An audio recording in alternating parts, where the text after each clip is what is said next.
আচ্ছা হ্যাঁ মিরাজ, তোমার গতদিন তো হচ্ছে জার্মান নির্ণয় সমস্যা ছিল তাই না? আজকে কোনটা সমস্যা ভাই? স্যার ওই রসায়নের সপ্তম অধ্যায়ে জারণ বিজারণ নিয়ে আবার সমস্যা একটু দেখা যাচ্ছে। জারণ বিজারণ সমস্যা। তুমি পূর্বে ক্লাসগুলো দেখো নাই আমার? স্যার দেখছি কিন্তু মানে আবার সমস্যা দেখা যাচ্ছে পুনরায়। পূর্বে ক্লাস অর্থাৎ তুমি ওর বাইরে গেলে পারছো না? জি জি স্যার। আচ্ছা আচ্ছা, তোমার দেখি আচ্ছা আমরা একটু ভিন্ন উদাহরণগুলো দেখি। আগেরটা তো দুটোতে ক্লোরিন ছিল তাই না? আমরা একটু ভিন্নটা দেখি। দেখো তো, জিঙ্ক প্লাস কপার সালফেট তাই না? জি sir. Zinc plus copper sulphate যখন বিক্রিয়া করবে উৎপন্ন করবে কি? Zinc sulphate. দেখো খেয়াল করো, জিঙ্ক সালফেট আর কপার। এটা কি বিক্রিয়া জানো? প্রতিস্থাপন। এটা হচ্ছে একটা প্রতিস্থাপন বিক্রিয়া। ক্লিয়ার? আচ্ছা এখন দেখো আমরা যদি এই দিক খেয়াল করি, জিঙ্ক, হ্যাঁ জিঙ্কের জারণ কত? 0 মুক্ত অবস্থায় 0 0। কপারের জারণ মান 0 0 মুক্ত অবস্থা আছে না? জি স্যার। এখন এই জায়গাতে যদি আমি আসি সালফেট, সালফেট মূলকের সংকেত কিন্তু আমরা পড়ছি SO4 2- তাই পড়ছি না? জি স্যার। সালফেট মূলকের সংকেত SO4 2- পড়ছি। তাহলে এই আমি বলছি প্রথমটা কি প্লাস, দ্বিতীয়টা কি হবে মাইনাস।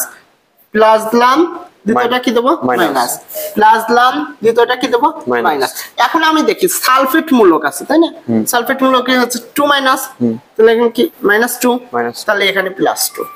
এখানে কি সালফেট যেহেতু আছে -2, এখানে তাহলে কি হবে +2 দিলাম। হ্যাঁ আচ্ছা +2 দেখো জিঙ্ক কিন্তু Zn2+ গঠন করে সময়, আবার কপার Cu2+ই গঠন করে। এখন আমরা যদি দেখি খেয়াল করো, এই যে জিঙ্ক Zn, Zn এখানে 0 ছিল, এখানে কি হয়েছে +2 হয়েছে। এখানে প্লাসের সংখ্যা বাড়ছে না? জি। প্লাসের দিক গেছে না? অর্থাৎ প্লাসের সংখ্যা বাড়ছে। যদি প্লাসের সংখ্যা যদি বাড়ে, প্লাসের দিক যদি যায়, অগ্রসর যদি প্লাসের দিকে হয় অর্থাৎ বাড়তে যদি থাকে তাহলে সেটা কি হয়? জারণ। তাহলে কি জিঙ্কের ক্ষেত্রে কি হবে? 0 ছিল 2 হয়েছে। জি স্যার। জারণ বৃদ্ধি পাইছে। তাহলে এটা কি জিঙ্কের ক্ষেত্রে কি হবে? জারণ বিক্রিয়া। জিঙ্কের ক্ষেত্রে হবে জারণ বিক্রিয়া। আর জিঙ্ক কি করে? এই যে 0 ছিল সে কি করতেছে? 2+ করতেছে না? 2+ হচ্ছে। 2+ কখন হচ্ছে? যে ইলেকট্রন দান করে সে 2+ হয়। তাহলে জিঙ্ক কি করতেছে? ইলেকট্রন দান করতেছে তাই না? সো জিঙ্কটা কি যে ইলেকট্রন দান করে সে বিজারক। সো জিঙ্কটা হচ্ছে বিজারক পদার্থ একটা তাই না? জিঙ্ক একটা বিজারক পদার্থ। আর জিঙ্কের ক্ষেত্রে কি হচ্ছে? জারণ হচ্ছে। অর্থাৎ বিজারকের ক্ষেত্রে কি হয়? জারণ হয়। এখন আমরা আসি কপার তাই না? এইদিকে কপারে দেখো তো, কপার কি ছিল? প্লাস ছিল, +2। এখানে কি হয়েছে? 0 হয়েছে। এখানে বাড়ছে নাকি কমছে? এখানে কমছে।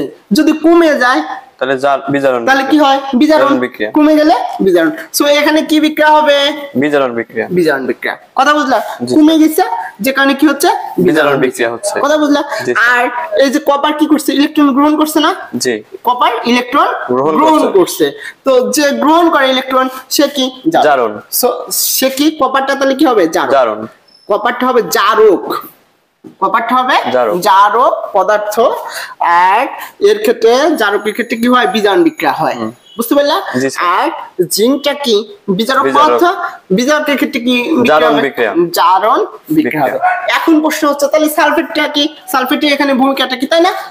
সালফেটের তো ভূমিকা, সালফেটের তো কিছু হয় না তাই না? দেখো সালফেটের কি জারণ মানে কোনো পরিবর্তন ঘটছে? না স্যার। সালফেটের কোনো জারণ মানে কোনো পরিবর্তন নাই। কথা বুঝলা?